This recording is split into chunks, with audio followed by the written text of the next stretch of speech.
Olá, boa noite. Começa agora o Jornal da Justiça desta quarta-feira, 25 de agosto.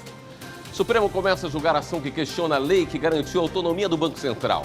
Partidos alegam que a norma seria inconstitucional, porque a iniciativa do projeto deveria ter sido do chefe do Executivo e não de uma das casas do Congresso. Esse é um dos destaques desta edição. Você vai ver também.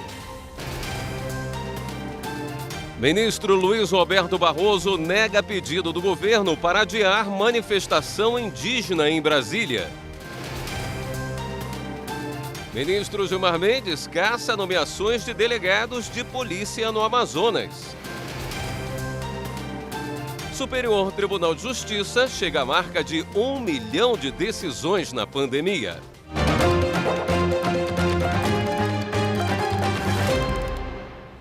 O ministro Luiz Roberto Barroso, do Supremo, rejeitou a ação do governo federal que pedia o adiamento da manifestação indígena em Brasília, que ocorre até o próximo domingo.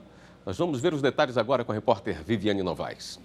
A União pediu o adiamento da manifestação para um momento de maior segurança epidemiológica por causa do risco de contágio da Covid-19. O protesto ocorreu nesta quarta-feira na esplanada dos ministérios contra as medidas que dificultam a demarcação de terras indígenas. O ministro Luiz Roberto Barroso rejeitou o pedido. Disse que a articulação dos povos indígenas do Brasil buscou assessoramento de instituições científicas de credibilidade e adotou protocolos sanitários como a exigência de comprovação de esquema completo de vacinação, o uso de equipamentos de proteção e a testagem dos participantes na chegada e na saída.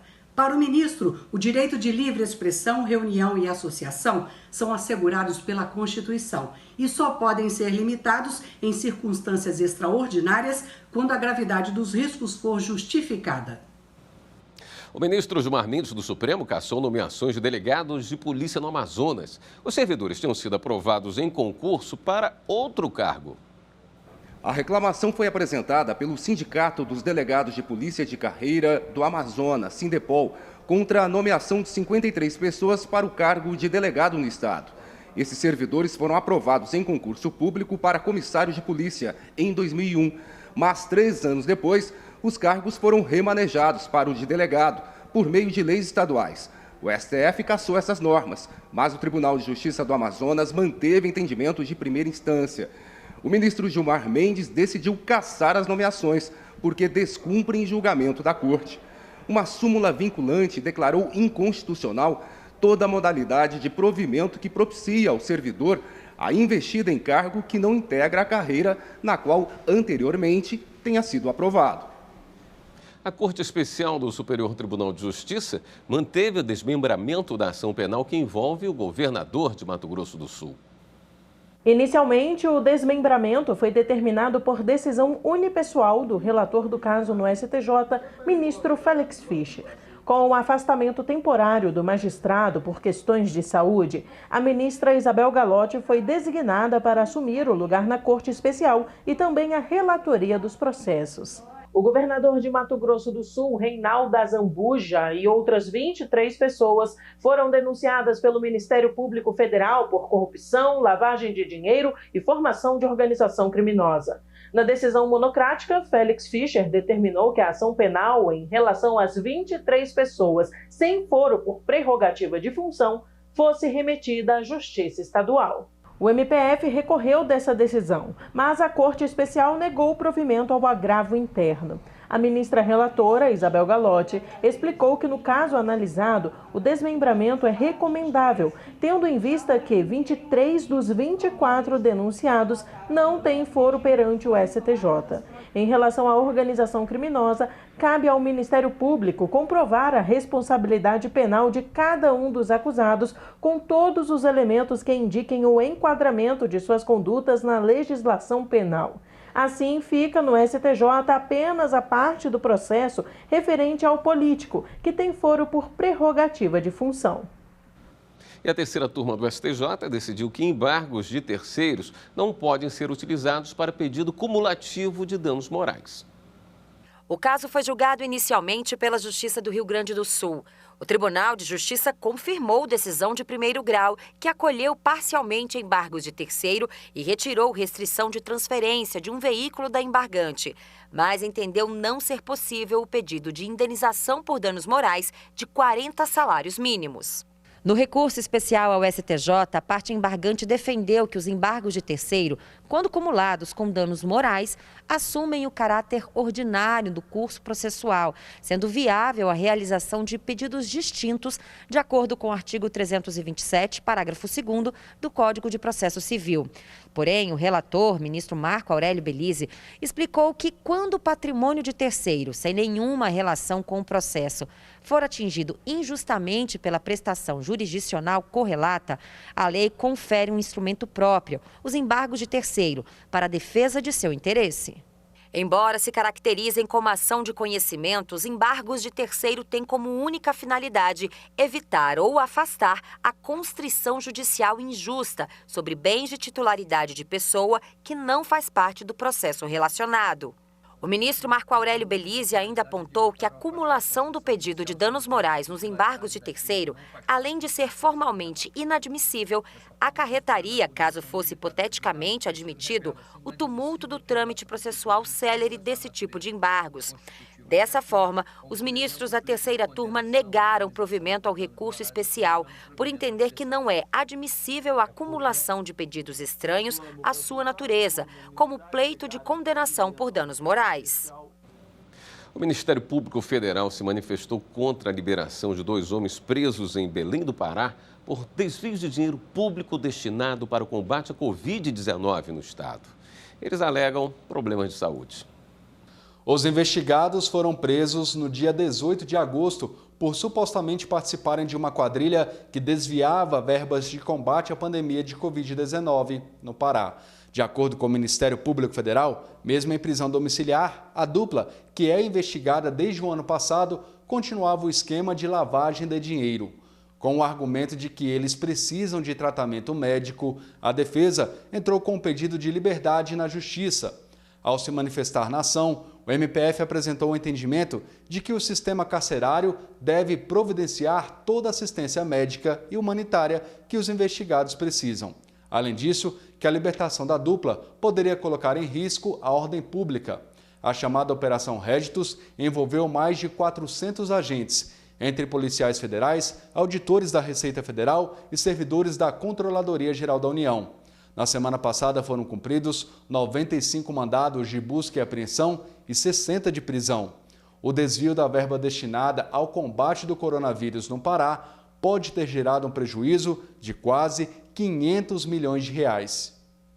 E no próximo bloco, a operação da Polícia Federal combate fraudes bilionárias envolvendo criptomoedas. Voltamos em instantes.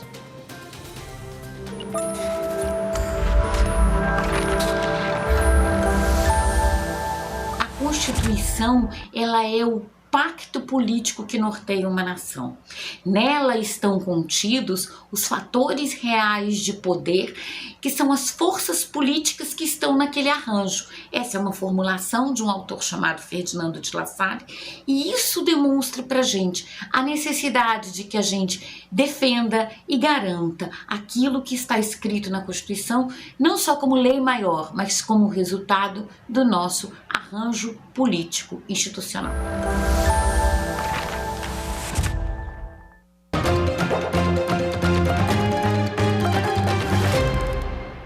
A Polícia Federal deflagrou nesta quarta-feira a Operação Criptos contra suspeitos de operar um sistema de pirâmide financeira vinculado ao mercado de criptomoedas. 3 pessoas foram presas no Rio de Janeiro e 2 em São Paulo, e 15 mandados de busca e apreensão foram cumpridos. Somando criptomoedas e dinheiro em espécie, esta pode ser a maior apreensão já feita pela PF. As investigações apontaram a existência de uma organização criminosa responsável por fraudes envolvendo criptomoedas. De acordo com a Polícia Federal, nos últimos 6 anos, a movimentação financeira das empresas envolvidas no esquema apresentou cifras bilionárias. Na casa de um dos suspeitos, preso no Rio de Janeiro, foram apreendidas várias malas com dinheiro em espécie e quase 147 milhões de reais em criptomoedas.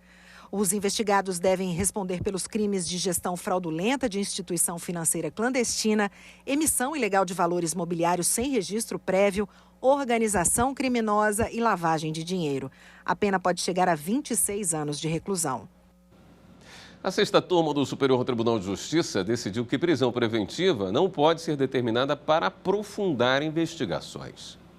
Os ministros da sexta turma do STJ concederam liberdade a um homem cuja prisão preventiva foi fundamentada na necessidade de aprofundamento das investigações sobre o possível envolvimento dele com o tráfico de drogas. O colegiado acompanhou a relatora, ministra Laurita Vaz, para quem a prisão para averiguações é ilegal. O acusado foi preso em flagrante em julho na posse de cocaína, maconha, 2 balanças de precisão e um simulacro de pistola. No dia seguinte, o juízo de primeiro grau converteu o flagrante em prisão preventiva, argumentando que a medida era necessária para que se pudesse apurar o grau de envolvimento do investigado com o comércio de drogas, em razão de denúncia recebida pela polícia. O habeas corpus foi impetrado no STJ contra a decisão negativa de liminar na instância anterior. A relatora, ministra Laurita Vaz, destacou, entre outras coisas, que a decretação da prisão preventiva foi baseada em motivação genérica, pois não foram apontados elementos concretos extraídos dos autos que justificassem a necessidade da custódia. Laurita Vaz lembrou que, para a jurisprudência do STJ, fundamentos vagos que poderiam ser aproveitados em qualquer outro processo não são válidos para justificar a decretação de prisão preventiva.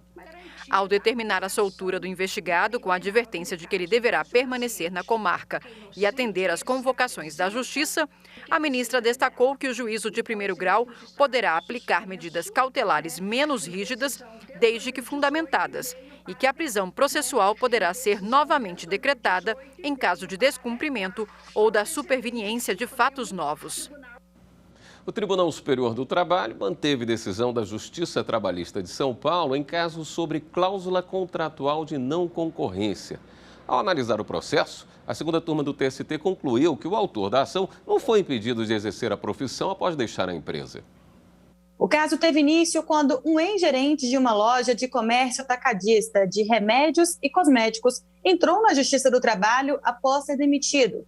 Ele alegou que a cláusula de não concorrência, estipulada pela empresa, caracterizava uma intimação que limitava o retorno dele ao mercado de trabalho e, consequentemente, ao próprio sustento. O Tribunal Regional do Trabalho da 2ª Região, na capital paulista, manteve a decisão de primeiro grau que havia negado o pedido. O TRT entendeu que não houve ilegalidade no caso, já que a concorrência se refere a atividades que, de alguma forma, estejam relacionadas com os negócios da empresa, das controladoras ou das coligadas e subsidiárias no Brasil. De acordo com a decisão, o ex-gerente, que era engenheiro químico, estava livre para atuar como empregado, representante, consultor, sócio, empregador ou qualquer outro cargo em todos os demais ramos empresariais, o que de fato ocorreu quando constituiu uma empresa em área diversa. O empregado, então, recorreu ao Tribunal Superior do Trabalho, que manteve a decisão. O relator na segunda turma, ministro José Roberto Freire Pimenta, explicou que, para entender de forma contrária, seria necessário o reexame de fatos e provas, o que é vedado pela súmula 126 do TST. Dessa forma, por unanimidade, a cláusula de não concorrência não foi considerada abusiva.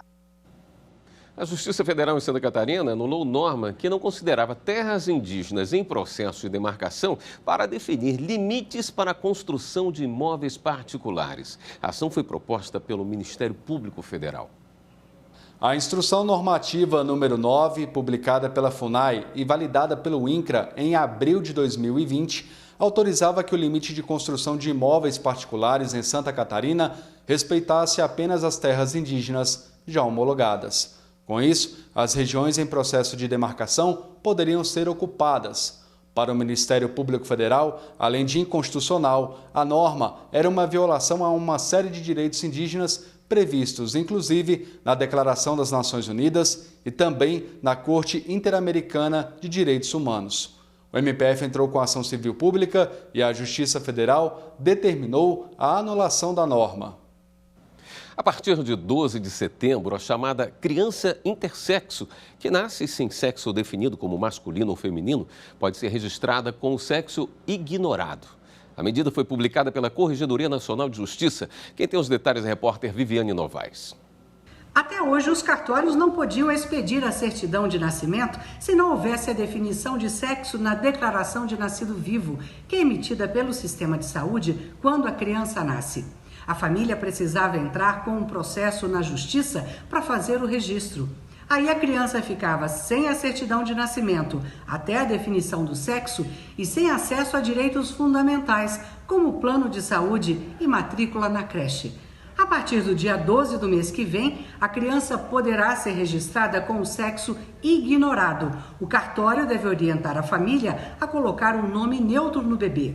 Depois, os pais podem fazer um novo registro com a indicação de sexo feminino ou masculino até o filho chegar aos 18 anos de idade.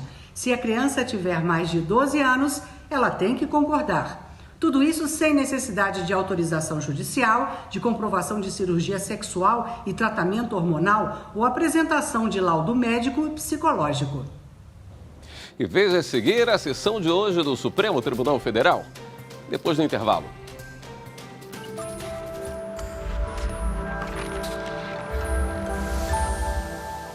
A Constituição é um instrumento jurídico-político que instituiu o Estado Democrático de Direito. Garantir sua plena aplicação é o caminho para um Brasil justo e solidário.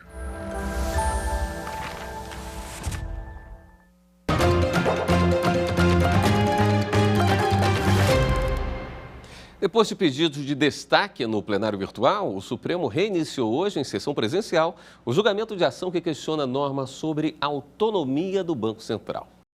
A lei que garante autonomia ao Banco Central foi sancionada em fevereiro pelo presidente Jair Bolsonaro.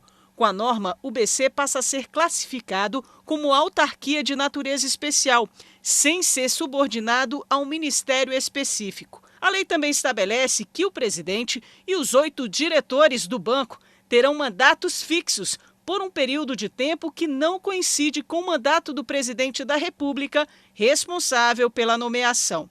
Para o PSOL e o PT, a lei seria inconstitucional porque o projeto de lei deveria ter sido encaminhado ao parlamento pelo próprio presidente da República, o que não aconteceu, já que o PL foi apresentado pelo Senado.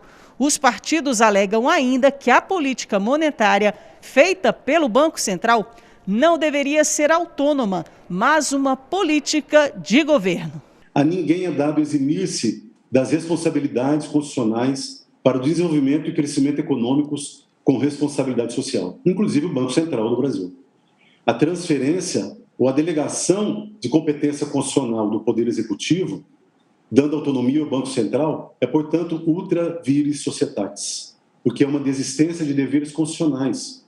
E sendo lesa pátria, é nulo, como se sabe. Para o Procurador-Geral da República, por ter sido apresentada pelo Legislativo, a norma invade competência exclusiva da União e, por isso, seria inconstitucional. Já o Senado e o governo federal defenderam a validade da lei complementar. A Advocacia Geral da União argumentou também que a autonomia daria mais credibilidade ao país, principalmente no mercado internacional. A autonomia do Banco Central traz ganhos significativos para a credibilidade internacional das instituições nacionais, já que a comunidade internacional reconhece como um aperfeiçoamento institucional significativo do país, o que repercute, inclusive, na redução de custos associados ao combate à inflação. O relator do caso, o ministro Ricardo Lewandowski, votou pela derrubada da lei, por entender que o projeto de lei deveria ter sido feito pelo Poder Executivo e não pelo Legislativo. E não se está debatendo já exatamente se a autonomia do Banco Central, como acabei de dizer, é benfazeja ou deletéria para o destino da economia do país, nem se a decisão congressual nesse sentido foi ou não adequada.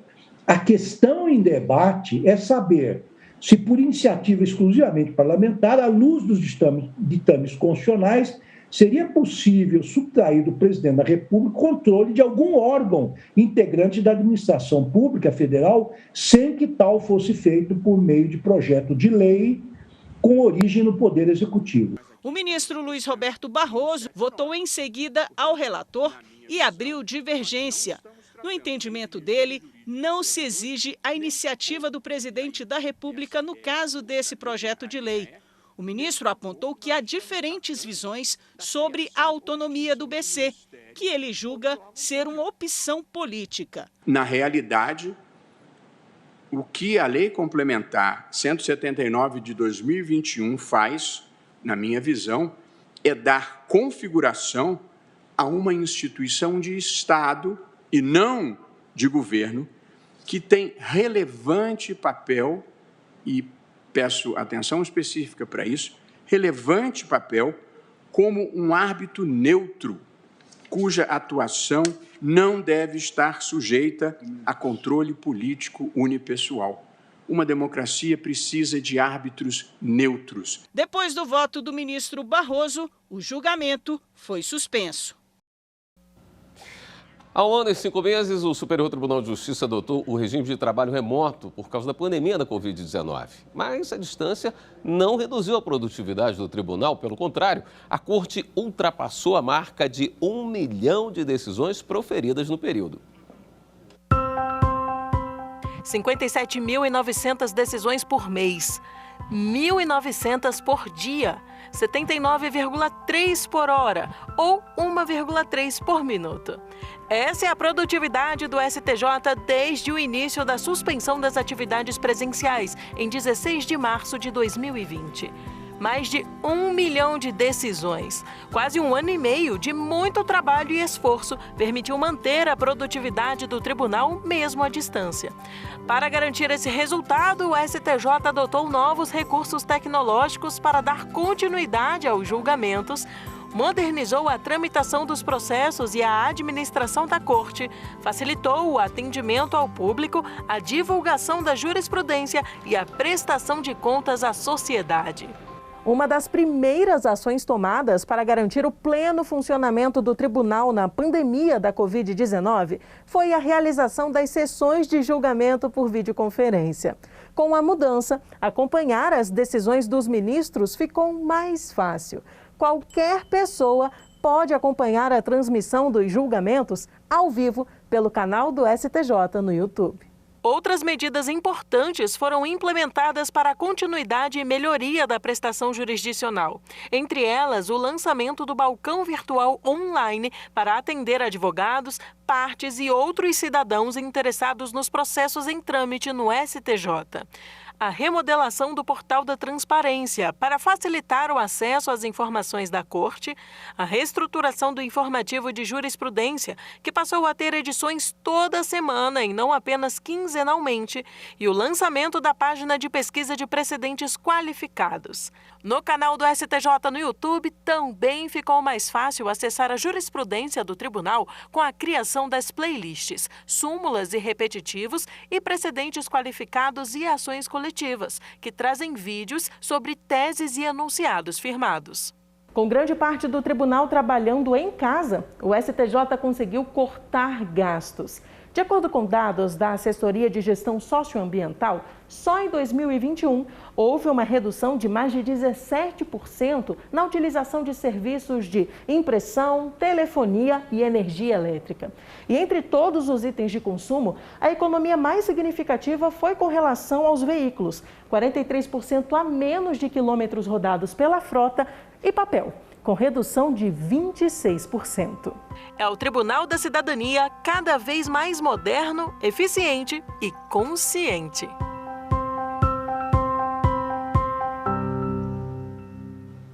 O Jornal da Justiça fica por aqui. Uma boa noite para você. Até amanhã.